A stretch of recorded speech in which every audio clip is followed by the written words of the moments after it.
Assalamualaikum warahmatullahi wabarakatuh. Alhamdulillah wassalatu wassalamu ala Rasulillah wa ala alihi wa sahbihi wa mawalah. Wa ashhadu an la ilaha illallah wahdahu la syarikalah wa ashhadu anna Muhammadan abduhu wa rasuluh sallallahu alaihi wa ala alihi wa sahbihi wa man tabi'al huda ila yaumil qiyamah. Alhamdulillah, puji syukur kita haturkan kehadirat Allah.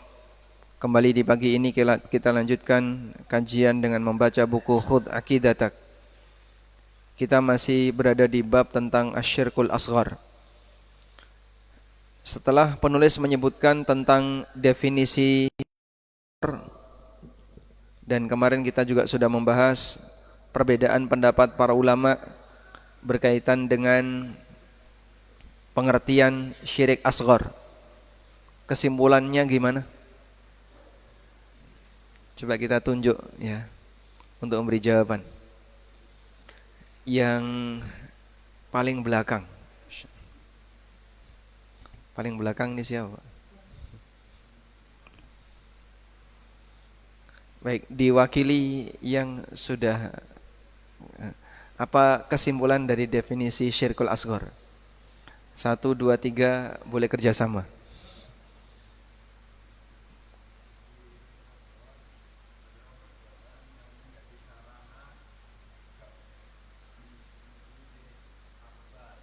Perbuatan yang menjadi sarana syirik menuju syirik akbar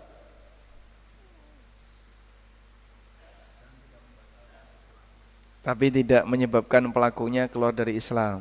Baik. Sebelahnya boleh urun saran.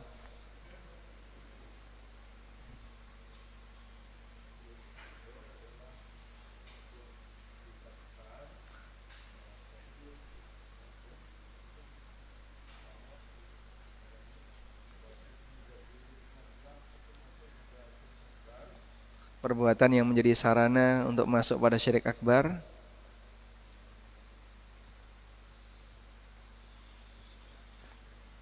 Oke.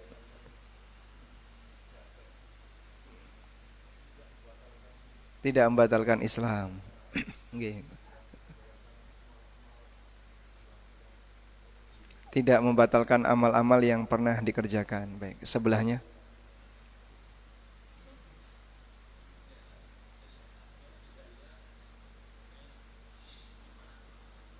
Syirik asghar bisa hilang dengan amal soleh. Oh, berarti perlu dikoreksi itu catatannya. Syirik asghar tidak bisa hilang dengan amal soleh. Tidak bisa hilang dengan amal soleh. Terus?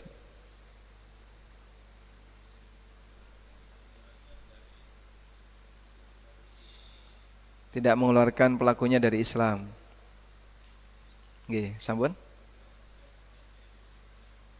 Syirik asghar bisa diampuni dengan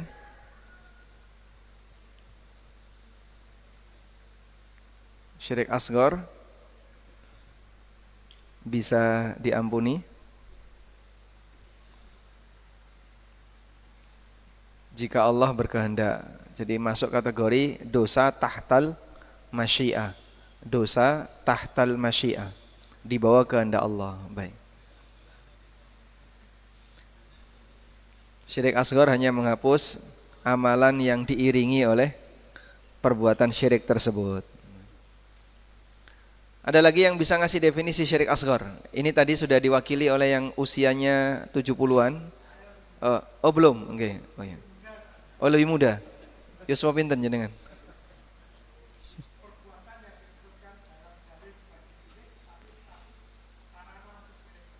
Perbuatan yang disebutkan dalam dalil sebagai syirik, tapi statusnya sarana untuk syirik akbar.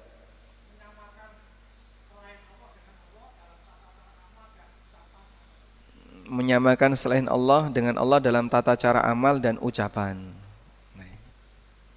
Baik, alhamdulillah. Oke, enggak apa-apa ya, serpihan-serpihan informasi tadi mungkin ada yang salah, ada yang ini. Nah, makanya dikoreksi kayak gini penting. Dalam majelis yang diselenggarakan oleh Syekh Abdurrahman Al-Ajlan di Mekah, Sebelum beliau datang, maka yang dilakukan itu murojaah. Ada salah satu yang mimpin majelis tapi bukan pengisi, tanya satu-satu, ditanya kepada para pesertanya. Sehingga kalau kajiannya mulai jam 8:30, jam 8 itu sudah rame. Setengah jam itu isinya cuman tanya jawab untuk menyamakan catatan. Nah, di Indonesia yang pernah saya jumpai itu adalah majelis di Masjid Al-Hasanah Terban. Dulu Ustadz Abdul Mu'ti ditanya satu-satu, ketika ada yang baru datang langsung ditanya. Di tempat kita nggak ada kayak gitu ya, karena jamaahnya ditakutkan bubar. Makanya tolong sayangi jamaah, jangan kasih mereka beban untuk belajar. Wes gelem teko ngaji wes syukur, alhamdulillah. Baik. Sekarang kita mau bahas tentang bersumpah dengan menyebut nama selain Allah. Pertanyaan yang kedua, silakan kita baca dulu.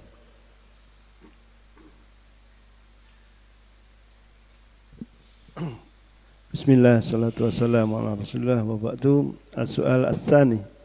Hal yajuzul halfu bi ghairillah?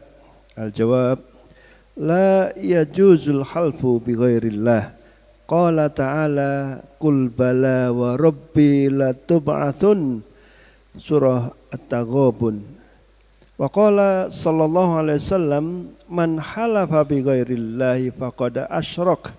Sahihun rawahu Ahmad. Wa qala sallallahu alaihi wasallam, man kana halifan falyahlif billahi aw liyasmut. Muttafaqun alaih. Tentang bersumpah dengan menyebut selain Allah. Pembahasan tentang masalah sumpah. Kajian tentang sumpah dalam Islam. Di situ ada yang masuk pada ranah akidah dan ada yang masuk pada ranah kajian fikih. Yang dibahas dalam ranah kajian akidah berkaitan dengan sumpah dengan menyebut selain Allah. Dengan menyebut selain Allah. Ini yang pertama. Yang kedua, tentang menyadarkan umat atau menyadarkan arti penting dari sumpah.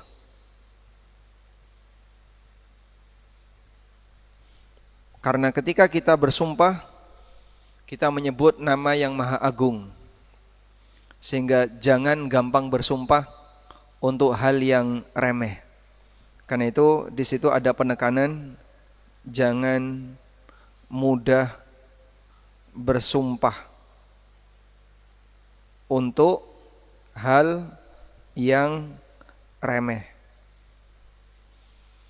Sehingga kalau perkaranya bukan perkara yang besar, bukan perkara yang serius, enggak perlulah pakai sumpah. Cukup kamu sampaikan apa adanya. Termasuk diantaranya adalah tidak boleh bersumpah, tidak boleh bersumpah untuk meminta dunia.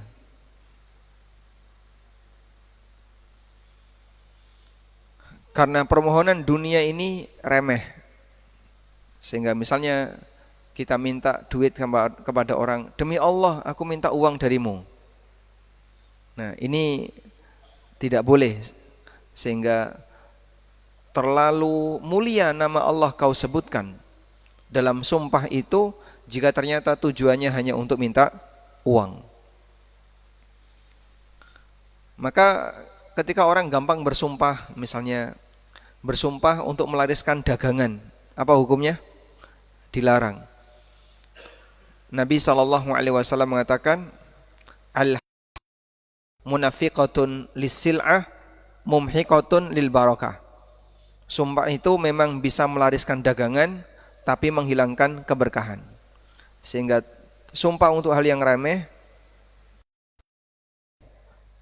sumpah, contohnya sumpah untuk dagangan. Baik.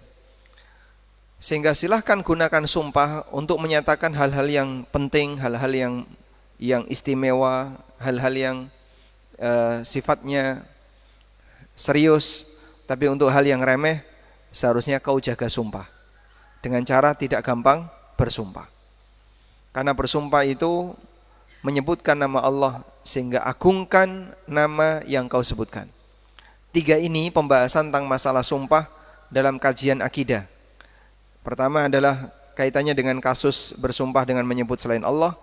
Yang kedua, menyadarkan masyarakat tentang arti penting sumpah sehingga jangan mudah bersumpah untuk hal yang remeh. Yang ketiga, tidak boleh bersumpah untuk minta dunia.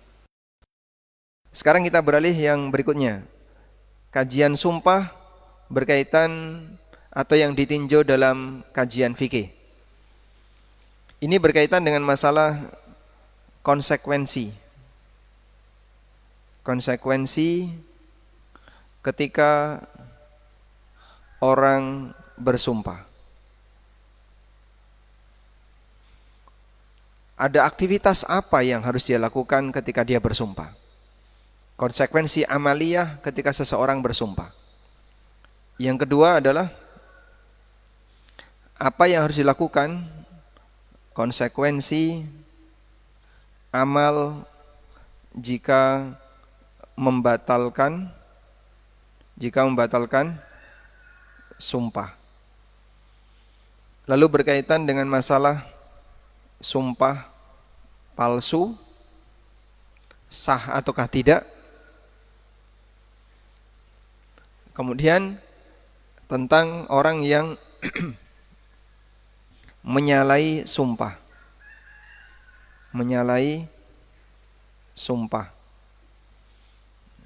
Termasuk juga pembahasan tentang jika diminta untuk bersumpah. Dan mungkin kajian fikih ini lebih luas, mengingat ini berkaitan dengan amaliyah yang dilakukan oleh seorang muslim pada saat dia bersumpah. Baik berkaitan dengan aktivitas sumpahnya itu sendiri atau konsekuensi pasca dia bersumpah. Sudah? Kita tidak membahas kajian fikih di bagian ini, tapi lebih fokus pada masalah akidah. Sekarang kita akan bahas sumpah dengan menyebut nama selain Allah. Penulis menyebutkan pertanyaan nomor 2, hal yajuzul halifu bi ghairillah? Bolehkah hal yajuzu, apakah boleh al-halifu bersumpah bi ghairillah dengan menyebut nama selain Allah? Jawabannya la yajuzu, enggak boleh bersumpah dengan menyebut selain Allah. Qala ta'ala, Allah Ta'ala berfirman, qul bala wa rabbi latub'atsunna. Sampaikanlah wahai Muhammad, bala sebaliknya, wa rabbi demi Rabbku, latub'atsunna sungguh kalian akan dibangkitkan. Maksud dalil ini apa? Maksud dalil Anda tulis ya. Apa kaitannya dalil ini disebutkan dalam bab ini? Untuk menjelaskan contoh sumpah dalam Al-Quran. Untuk menjelaskan contoh sumpah dalam Al-Quran, yaitu menyebutkan nama Allah. Ada kalimat wa rabbi demi Rabbku, bala wa rabbi demi Rabbku. Selanjutnya, wa qala sallallahu alaihi wasallam, Nabi sallallahu alaihi wasallam bersabda, man halafa bi ghairillah faqad asyraka. Barang siapa yang bersumpah dengan menyebut nama selain Allah, maka dia telah berbuat syirik. Syirik apa ini? Syirik apa? besar atau kecil? Syirik kecil. Ini yang tadi seperti definisi yang disebutkan, menyamakan selain Allah dengan Allah, menyamakan selain Allah dengan Allah dalam ucapan. Seperti contohnya adalah bersumpah dengan menyebut nama selain Allah. Wa qala sallallahu alaihi wasallam, dan Nabi sallallahu alaihi wasallam bersabda, "Man kana halifan falyahlif billahi aw liyasmut." Barang siapa bersumpah, maka hendaknya dia bersumpah dengan menyebut nama Allah atau dia diam. Muttafaqun alaih, hadis riwayat Bukhari Muslim. Baik. Saya tambahkan dengan beberapa keterangan di riwayat yang lain.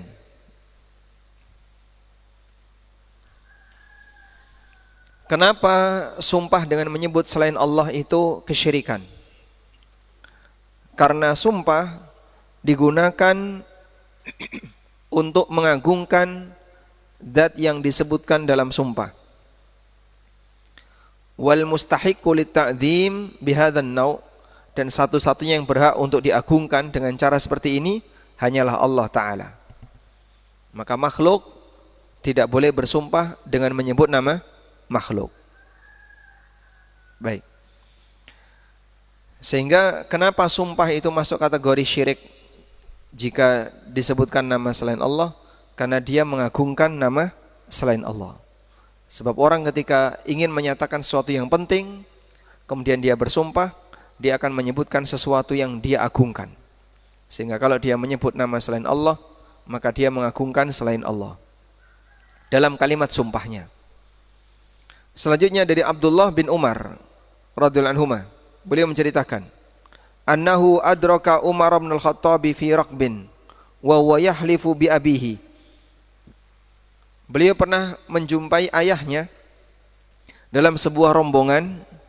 Ayahnya yaitu Umar bin Khattab bersumpah dengan menyebut nama bapaknya. Fanadahum Rasulullah sallallahu alaihi wasallam. Kalimat itu terdengar oleh Nabi sallallahu alaihi wasallam. Di masa silam, orang kalau melakukan perjalanan tidak satu bis gitu ya. Tidak satu tempat. Tapi gimana? Onta dalam jumlah banyak beriringan. Orang belakang ngomong, depannya dengar. Umar bin Khattab bersumpah dengan menyebut nama bapaknya, didengar oleh Nabi sallallahu alaihi wasallam. Fanadahum, maka Nabi sallallahu alaihi wasallam bersuara keras kepada mereka. Nada itu memanggil dengan suara yang keras. Ala innallaha, ketahuilah sesungguhnya, yanhaakum, melarang kalian, antahlifu bi abaikum, untuk bersumpah dengan menyebutkan bapak kalian. Faman kana halifan, siapa yang bersumpah, falyahlif billah, sebutlah nama Allah, wa illa falyasmut, kalau tidak diamlah, jangan bersumpah dengan menyebut nama selain Allah. Baik. Kita bisa mengambil pelajaran dari hadis ini bahwa sumpah selain Allah itu syirik kecil.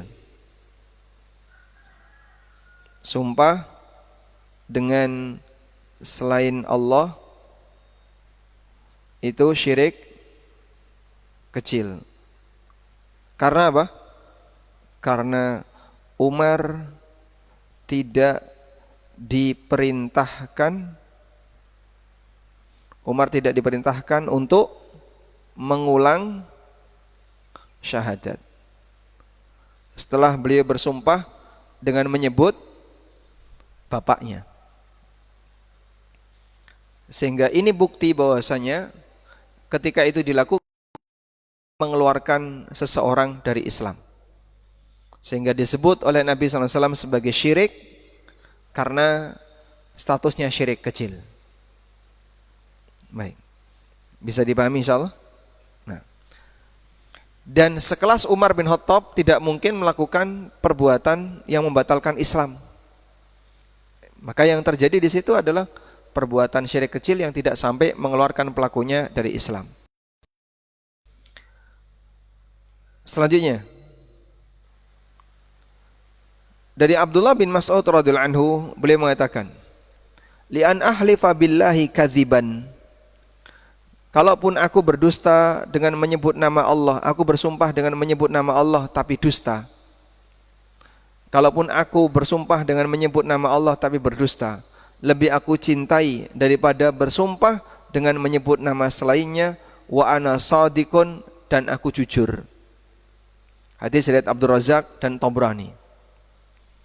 Artinya, dosa sumpah dengan selain Allah gimana? Lebih besar daripada dosa berdusta. Bukan berarti berdusta itu boleh. Sedang menjelaskan perbandingan nilai dosa ketika seseorang bersumpah menyebut nama selain Allah dengan dosa ketika seseorang berdusta. Wa ani ibni Umar radhiyallahu anhuma, Ibnu Umar mengatakan, "Man kana halifan falyahlif billah, fala yahlifu illa billah." Barang siapa yang bersumpah, dia tidak boleh bersumpah kecuali dengan menyebut nama Allah. Wa kanat Quraisyun tahlifu bi abaiha. Dan orang-orang Quraisy biasa bersumpah dengan menyebut nama bapaknya. Faqala Rasulullah sallallahu alaihi wasallam, lalu Rasulullah sallallahu alaihi wasallam mengatakan, "La tahlifu bi abaikum." Jangan kalian bersumpah dengan menyebut bapak kalian. Hadis riwayat Bukhari Muslim. Di sini pelajaran yang bisa kita ambil bahwa budaya jahiliyah adalah sumpah dengan selain Allah, terutama dengan menyebutkan nama bapaknya. Baik. Kalau misalnya yang disebutkan adalah sosok yang mulia, bagaimana? Tapi dia selain Allah, tetap tidak boleh. Lihat ini. Dari Ibnu Umar radhiyallahu anhuma, beliau mendengar ada orang yang bersumpah la wal Ka'bah, demi Ka'bah, itu enggak benar. Demi Ka'bah, enggak kayak gitu. Faqala Ibnu Umar mengatakan, la yuhlafu bi ghairillah, enggak boleh bersumpah dengan menyebut selain Allah. Karena aku mendengar Rasulullah SAW bersabda, siapa yang bersumpah dengan selain Allah, maka dia kafir atau dia syirik. Sehingga di sini, walaupun yang disebutkan dalam sumpah adalah makhluk yang besar, makhluk yang mulia, hukumnya dilarang. Seperti demi Ka'bah. Jadi walaupun yang disebutkan makhluk yang mulia seperti demi Ka'bah, hukumnya tetap dilarang. Qala Abu Ja'far At-Tahawi, kata Abu Ja'far At-Tahawi, yang dimaksud syirik di sini bukanlah syirik yang mengeluarkan orang dari Islam, sehingga pelakunya dianggap keluar dari Islam. Namun maksudnya di sini adalah tidak selayaknya untuk bersumpah dengan menyebut selain Allah. Karena siapa yang bersumpah dengan menyebut selain Allah, maka dia telah menjadikan apa yang dia sumpahkan mahlufan bihi, kama ja'alallahu ta'ala mahlufan bihi, sebagai sesuatu yang mulia untuk disumpahkan, seperti Allah Subhanahu wa taala dijadikan sebagai sosok yang disumpahkan, dijadikan sebagai sesuatu yang disumpahkan. Jadi dia menyetarakan dalam kalimat sumpah antara makhluk dengan Allah. Selanjutnya, dari Abu Hurairah radhiyallahu anhu, Rasulullah sallallahu alaihi wasallam bersabda, "Man halafa minkum faqala fi halifihi." Siapa yang bersumpah lalu dia mengucapkan billati wal uzza, demi Lata dan Uzza, falyaqul, maka ucapkanlah la ilaha illallah. Sehingga di sini kafarah sumpah dengan selain Allah adalah apa? Baca tahlil la ilaha illallah. Membaca kalimat la ilaha illallah. Rasulullah sallallahu alaihi wasallam memerintahkan kaum muslimin yang bersumpah dengan Lata dan Uzza untuk membaca la ilaha illallah sebagai kafarah dari maksiat yang dia lakukan ketika bersumpah dengan menyebut selain Allah. Nah, tapi apakah kafarah ini wajib? Dohirnya dalam kejadian tadi Umar bin Khattab radhiyallahu anhu tidak diperintahkan oleh Nabi SAW untuk melakukan yang sama, sehingga mengucapkan la ilaha illallah dalam hal ini tidak wajib pasca bersumpah, sehingga boleh kita sebut dianjurkan bagi yang bersumpah dengan menyebut selain Allah untuk mengucapkan la ilaha illallah. Baik, sekarang coba kita lihat di sini.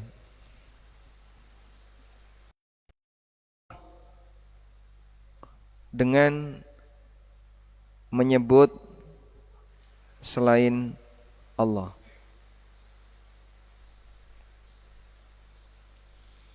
Catatan yang pertama, Allah boleh bersumpah dengan menyebut makhluk.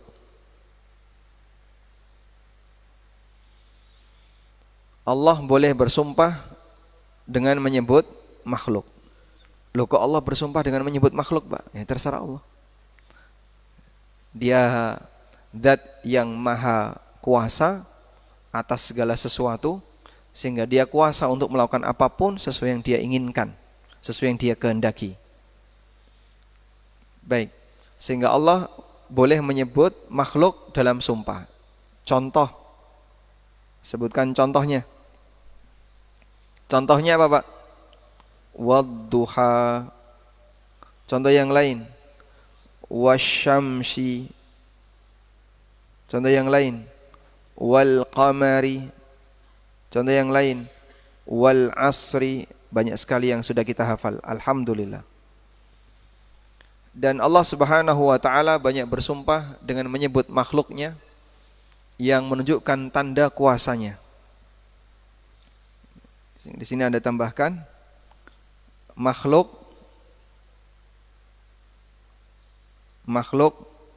yang disebutkan dalam sumpah Allah adalah makhluk yang menunjukkan tanda kuasa Allah, tanda kuasanya. Matahari, bulan, waktu duha, waktu malam, dan seterusnya. Seperti yang kita kenal dalam sumpah-sumpah yang ada di Al-Quran. Baik. Apakah Allah bersumpah dengan malaikat? Apakah Allah bersumpah dengan malaikat? Sebutkan contoh. Wan nazi'ati gharqa wal mursalati urfa.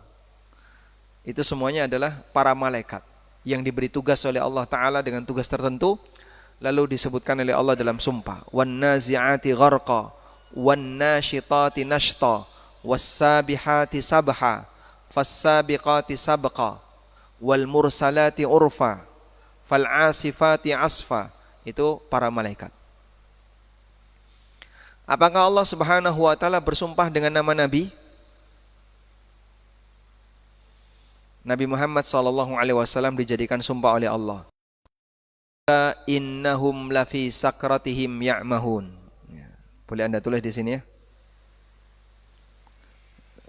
Sumpah Allah dengan menyebut malaikat. Contohnya apa tadi? wan nazi'ati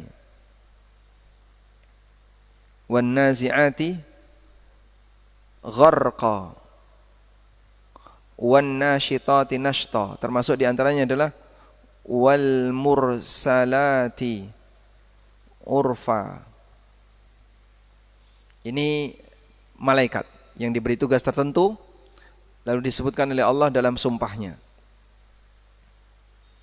Kemudian Allah juga bersumpah, sumpah Allah dengan menyebut Nabi sallallahu alaihi wasallam. Ini seperti yang Allah firmankan dalam Al-Qur'an, la'amruka innahum lafi sakratihim ya'mahun. Allah Ta'ala berfirman, la'amruka innahum lafi sakratihim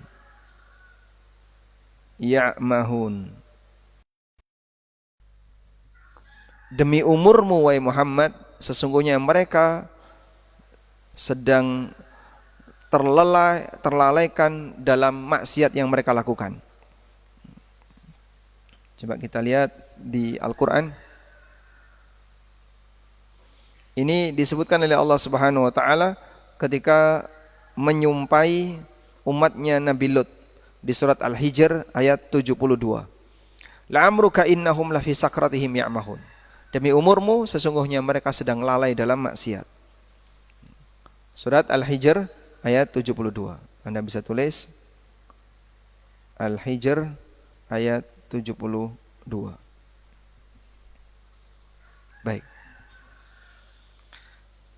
Selanjutnya yang kedua. Makhluk tidak boleh bersumpah dengan makhluk. Makhluk tidak boleh bersumpah dengan menyebut makhluk. Dan tadi kita sudah menyebutkan statusnya syirik kecil. Dengan alasan karena apa syirik kecil? Ada sahabat atau Umar pernah melakukannya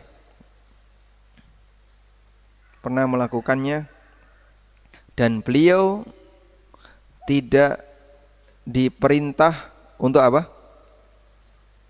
Untuk mengulang syahadat, sehingga tidak sampai syirik akbar yang mengeluarkan seseorang dari Islam. Ya. Yang kedua, dianjurkan untuk membaca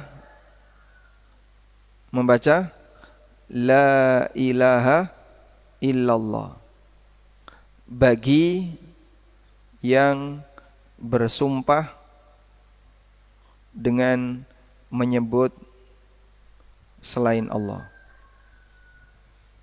Dianjurkan untuk membaca la ilaha illallah bagi yang bersumpah dengan menyebut selain Allah.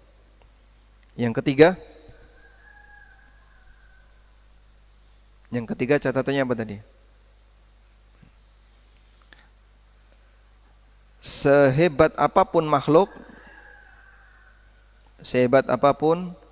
makhluk tidak boleh dijadikan sumpah. Ya. Misal demi Ka'bah. Contoh yang lain, demi Rasulullah.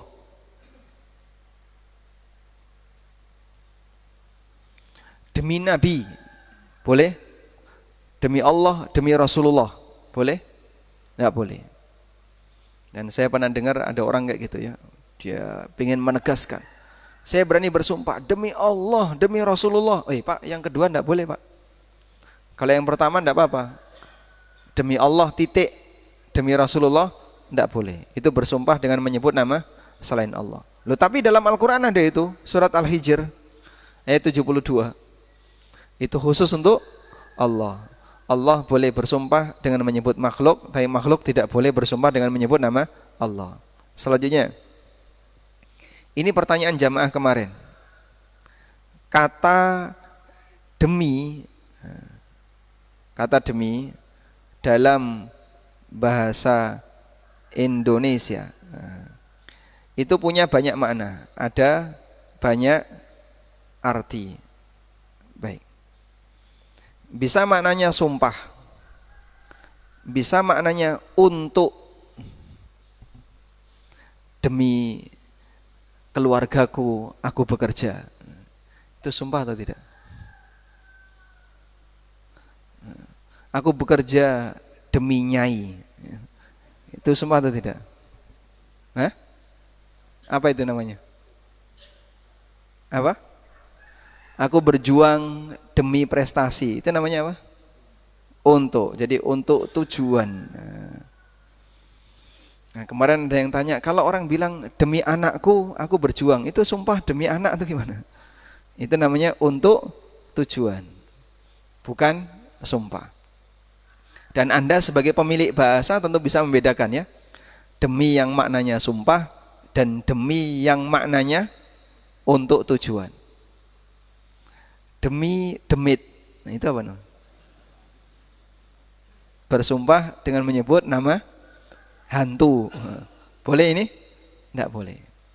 Nah sekarang yang keempat, sumpah dengan menyebut Al-Quran. Apa hukumnya sumpah dengan menyebut Al-Quran? Demi Al-Quran, boleh atau tidak? Misalnya demi Kitabullah,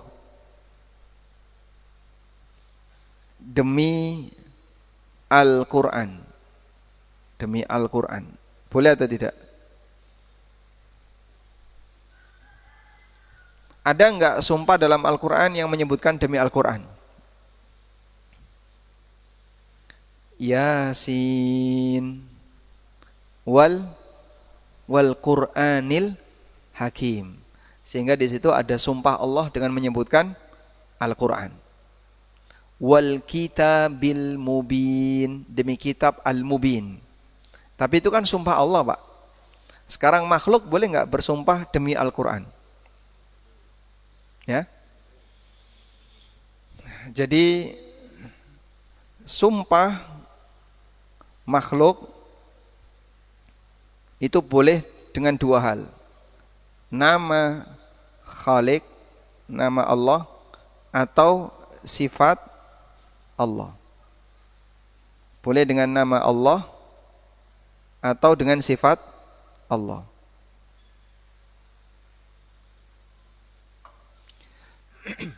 Sehingga orang boleh bersumpah wallahi warrahmani wassami dan seterusnya. Misalnya kalimat apa? Wallahi warrahmani atau semacamnya. Dengan sifat Allah contohnya dia bersumpah bi'izzatillah. Bi'izzatillah. Boleh ini? Boleh. Sehingga bersumpah dengan menyebut nama Allah atau sifat Allah hukumnya boleh. Maka sumpah dengan menyebut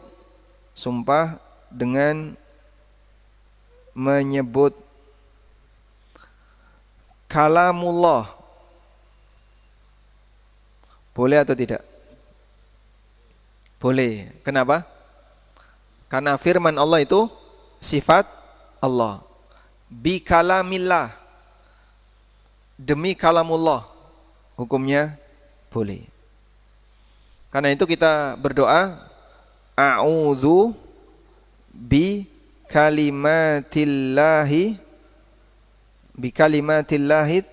tammati min syarri ma khalaq. Aku berlindung dengan kalimat-kalimat Allah. Aku berlindung kepada kalimat-kalimat Allah yang sempurna. Sehingga kalau kalimat Allah itu makhluk, maka doa ini syirik. Tapi Nabi SAW mengajarkan doa ini menunjukkan bahwasanya kalimat-kalimat Allah itu bukan makhluk. Dan Al-Quran kalamullah. Al-Quran adalah kalamullah. Maka bersumpah wal Quran, demi Al-Quran yang merupakan kalamullah, boleh. Karena ini sama dengan bersumpah menyebut nama Allah atau sifat, sama dengan bersumpah dengan menyebut sifat Allah. Dan ini merupakan sifat Allah. Baik. Selanjutnya, apa hukumnya sumpah dengan mengangkat Al-Quran? Oh, itu kajian fikih kalau kayak gini ya. Apa maksudnya sumpah dengan mengangkat Quran? Qurannya diangkat di depan orang-orang yang bersumpah. Itu maksudnya apa itu, Pak? Coba saya tanya yang ASN, angkat tangan. Yang pernah ASN. Masyaallah. Yang ASN. Yang pernah ASN, yang sudah khatam ASN. Apa maksudnya Quran diangkat ketika bersumpah? Apa ada maksud tertentu, Pak? Bukan ASN? Oh, bukan. Oh, Bapak. Enggak tahu. Dulu waktu Bapak disumpah, Qurannya diangkat. Gimana? Oh, waktu itu enggak ikut. Masya Allah. Tidak bersumpah, baik. Enggak masuk. Jadi apa maksudnya Quran diangkat ketika bersumpah? Kalimat sumpahnya bukan demi Al-Quran, tapi demi Allah. Teks kalimat sumpahnya itu demi Allah. Cuman pada waktu bersumpah Al-Quran diangkat. Wallahu a'lam. Kemungkinan yang mereka maksudkan adalah Al-Quran ini jadi saksi. Al-Qurannya dijadikan sebagai saksi. Apakah perlu seperti itu? Jawabannya tidak harus. Namun kalaupun itu dilakukan, ya, sah sumpahnya. Sehingga orang yang bersumpah dengan redaksi sumpah demi Allah, aku bersumpah dan seterusnya, ada Quran dan enggak ada Quran, sumpahnya sah. Wallahu a'lam. Tapi tidak boleh ada keyakinan yang berlebihan ya. Misalnya ini nanti Quran akan terbang. Kemudian nanti akan memukul kamu kalau kamu tidak menempati sumpahmu. Dalam salah satu poin sumpah ASN, mereka bersumpah untuk mentaati setiap peraturan dan perundang-undangan yang berlaku di negara Indonesia. Ya? Selesai dari acara itu, pulang, nggak pakai helm. Pas di perempatan lampu merah, belum waktunya hijau, dia bablas karena sudah sepi jalannya.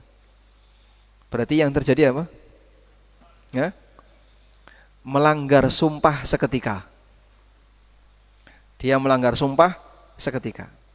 Karena ini termasuk bagian dari peraturan negara. Lalu gimana, Pak? Wajib bayar kafaroh. Wah, berarti hampir semua ASN kayak gitu, Pak. Mungkin di Indonesia ini, saya boleh sebut hampir semua ASN wajib bayar kafaroh. Karena banyak di antara mereka yang disumpah jabatan dan mereka pasti melakukan pelanggaran. Ya minimal melanggar lalu lintas. Ya, saya pernah melanggar lalu lintas, mungkin Bapak Ibu juga pernah melanggar lalu lintas. Ada yang ditilang dan ada yang tidak ditilang. Kalaupun tidak ditilang, bagi yang pernah bersumpah untuk tidak melanggar peraturan dan perundangan negara, maka dia wajib membayar kafaroh sumpah. Jadi para ASN yang terhormat, ya, segera bayar kafaroh sumpah mumpung belum mati. Ya. Baik. Alhamdulillah. Sekarang Kita lanjutkan. Pembahasan yang kedua berkaitan dengan masalah sumpah adalah kewajiban jaga sumpah. Wajib menjaga sumpah. Wajib menjaga sumpah dalam arti jangan gampang bersumpah untuk hal yang remeh tadi. Sehingga muliakan nama Allah yang disebutkan dalam sumpah. Di sini kata kuncinya adalah muliakan nama Allah yang disebutkan dalam sumpah. Allah Subhanahu wa taala berfirman dalam Al-Qur'an, "Wahfazu aimanakum", jagalah sumpah-sumpah kalian. Wahfazu aimanakum. Ini ada di surat Al-Maidah ayat 89. Anda lihat di ayat 89 baris yang paling bawah ya. Baris yang paling bawah, satu lagi atasnya, paling kiri. Ada kalimat idza halaftum wahfadhu aimanakum. Jagalah sumpah kalian.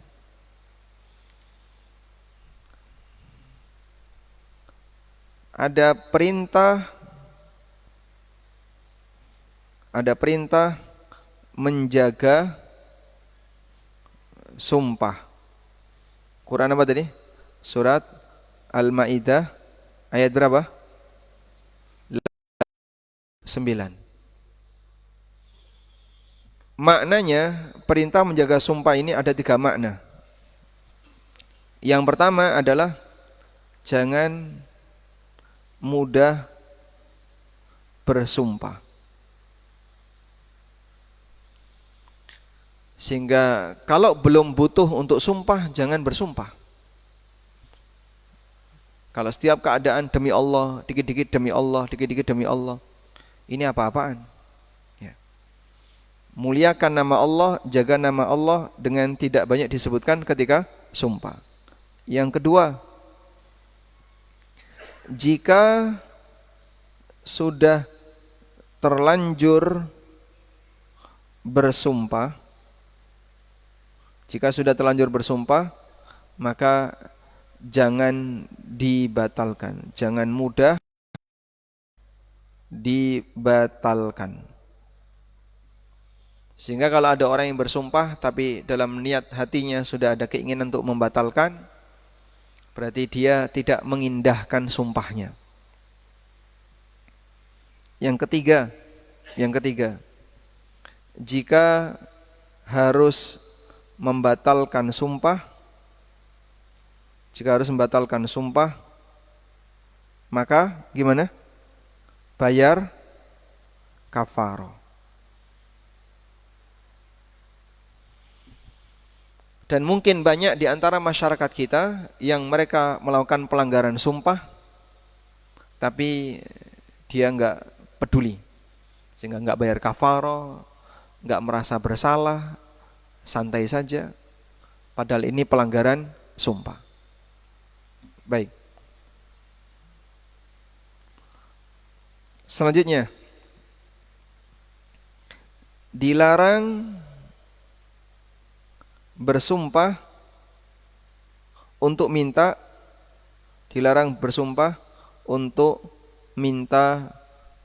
dunia.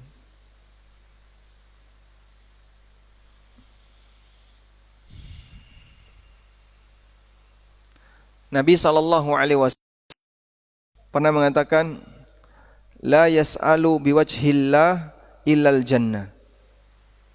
La yus'alu biwajhillah. Ada hadis berikut ini ya. Coba kita buka.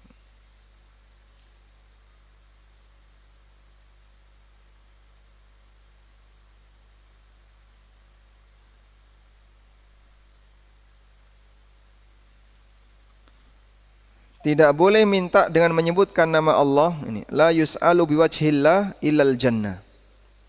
Tidak boleh meminta dengan menyebutkan nama Allah kecuali minta surga.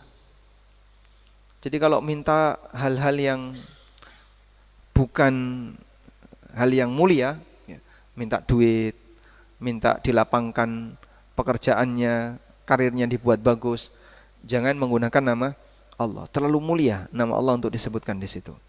Ya. Sehingga bersumpah untuk minta dunia hukumnya dilarang. Misalnya sumpah untuk melarisi dagangan, biar dagangannya laris. Demi Allah ini terbaik, demi Allah ini, akhirnya orang percaya. Demi Allah tadi itu sudah ada yang nawar sekian, nggak tak kasih. Demi Allah tadi sudah ada yang seperti itu, nggak boleh ya. Sehingga bersumpah untuk melarisi dagangan dilarang oleh Nabi SAW, dan termasuk diantara kurang adab ketika berdagang.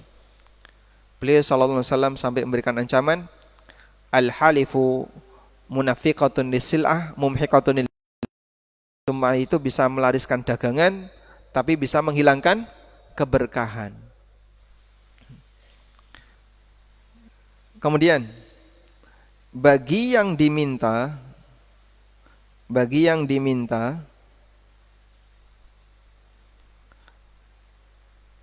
jika peminta bersumpah,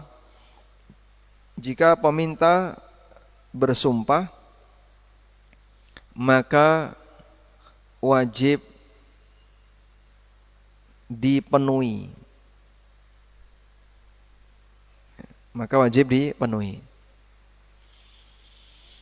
Sebagai bentuk apa? Sebagai bentuk mengagungkan Allah. Sehingga A minta kepada B, minta ya. Nah, saat A minta kepada B, dia bilang demi Allah. Wahai B, demi Allah, kamu harus datang. Nah, itu B jangan nolak. Nggak ada pilihan itu. Ketika dia sudah menyebutkan demi Allah, baik, saya akan penuhi permintaanmu. Sehingga mungkin dia lagi repot, dia lagi ini, tapi dia penuhi permintaan itu karena dia menyebut nama Allah sebagai bentuk memuliakan nama Allah. Sehingga kalau ada orang minta kok sampai diiringi dengan demi Allah, mintanya ini salah, tapi yang diminta wajib memenuhi.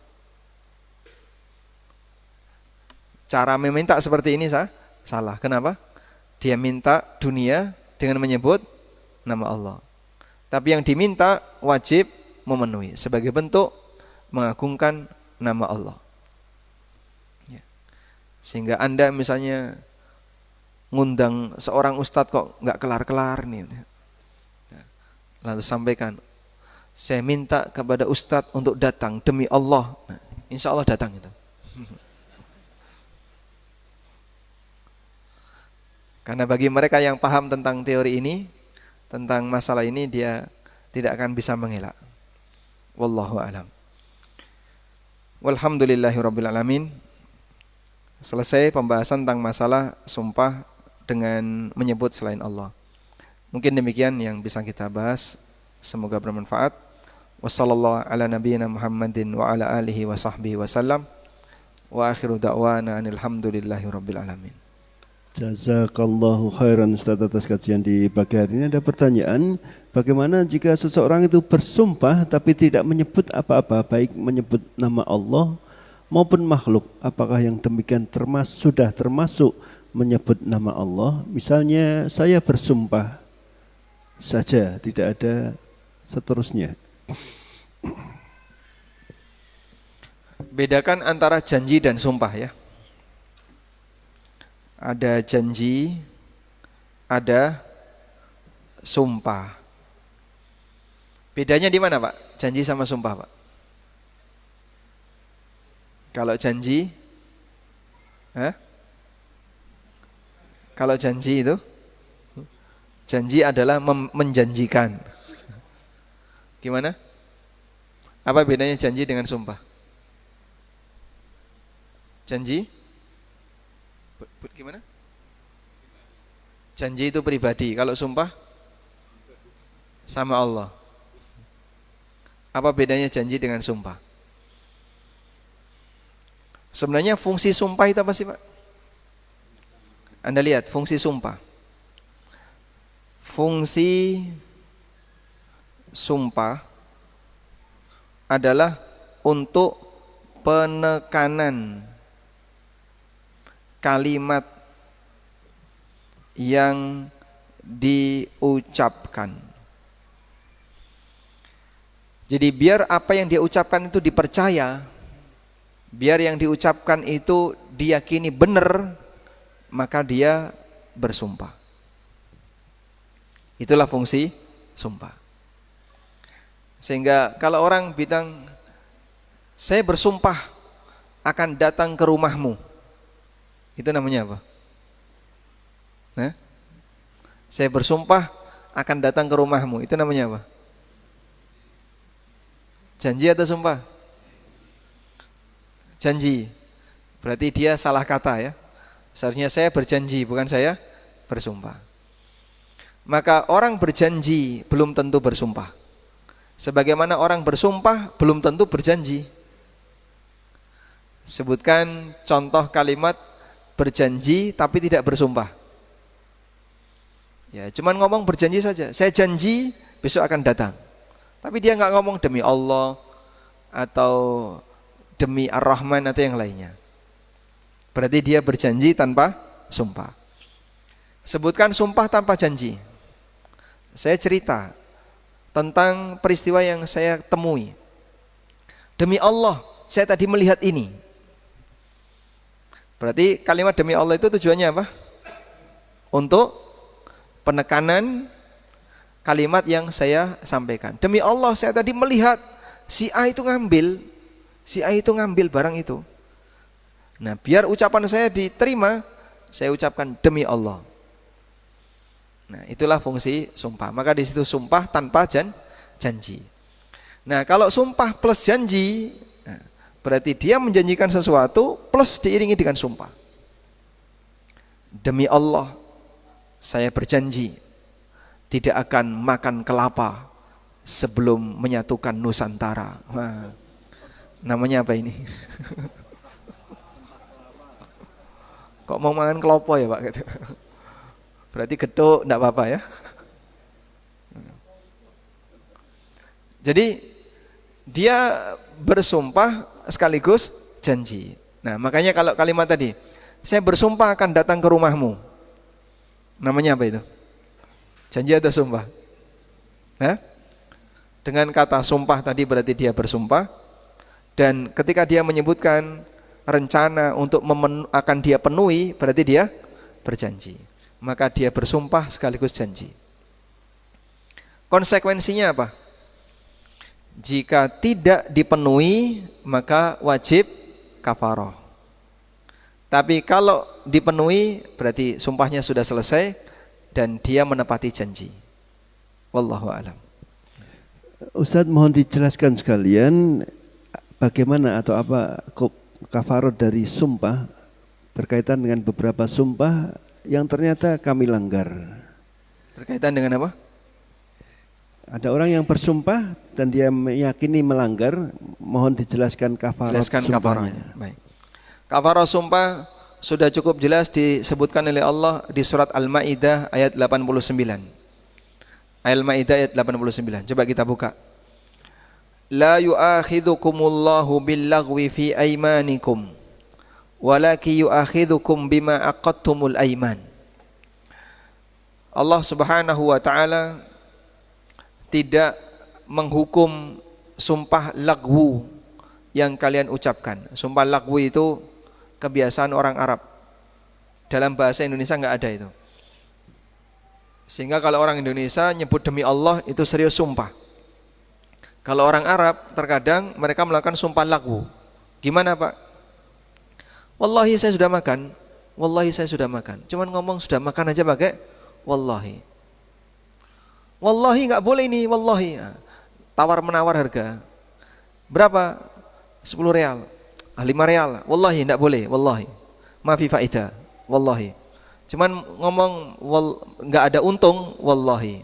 Itu namanya sumpah lagwu dan itu budaya mereka. Ini tidak diperhitungkan. Sumpah seperti ini tidak diperhitungkan. Walakin yu'akhidukum bima aqadtumul aiman, tapi yang diperhitungkan oleh Allah adalah sumpah yang serius. Fa kafaratuhu, maka kafarahnya it'amu asyarati masakin min awsati ma tut'imuna ahlikum. Memberi makan 10 orang miskin dengan standar makanan yang biasa kalian berikan kepada keluarga kalian, yang biasa kamu makan bersama keluargamu.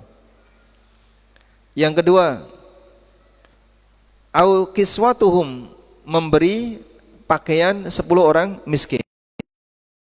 Yang ketiga, au tahriru raqabah, membebaskan budak. Nah, 3 ini sifatnya pilihan. Mau pertama, kedua atau ketiga. Sifatnya apa? Pilihan. Faman lam yajid, jika dia tidak menjumpai ketiga-tiganya, fasyamu salasati ayyam, maka dia puasa 3 hari. Apakah harus berturut-turut? Dalam qiraah Ibnu Mas'ud 3 hari berturut-turut. Tapi qiraah yang kita baca tidak ada lafaz berturut-turut. Yang penting puasa 3 hari. Sudah? Namun puasa ini baru boleh dilakukan jika tidak mampu 3 yang pertama. Kalau masih mampu 3 yang pertama, harus milih salah satu. Antara memberi makan 10 orang miskin, memberi pakaian yang menutup aurat 10 orang miskin, atau membebaskan budak. Baik. Dan nampaknya yang paling ringan adalah yang pertama. Memberi makan 10 orang miskin. Biasanya lauknya apa? Ayam. Nasi bungkus ayam. Tambah telur misalnya, sayur. Dah? Beli 10, kasihkan ke 10 orang miskin. Selesai. Enggak nemu Pak orang miskin, Pak. Di Indonesia kok enggak nemu. Kalau di Indonesia susah nyari orang miskin, itu bukan Indonesia. Baik, insyaallah itu yang bisa dijadikan sebagai solusi jika orang sudah terlanjur bersumpah tapi dia melanggarnya. Boleh Wallahu dalam alam. bentuk uang, Ustaz? Boleh dalam bentuk uang. Dalam bentuk uang nanti dibelikan makanan. Jadi titip misalnya yayasan A, lembaga B. Saya titip, saya melanggar sumpah. Berapa? Per porsi 20.000. Berarti 200.000. Lalu dibelikan makanan 10 bungkus, dibagikan kepada orang-orang yang tidak mampu. Cukup? Baik, demikian. Semoga apa yang kita bahas ini bermanfaat. Allahumma anfa'na bima 'allamtana wa 'allimna ma yanfa'una warzuqna ilma. Wa sallallahu wa ala alihi wa sahbihi wa sallam. Wa akhiru da'wana alhamdulillahi rabbil alamin. Wassalamu alaikum warahmatullahi wabarakatuh. Waalaikumsalam.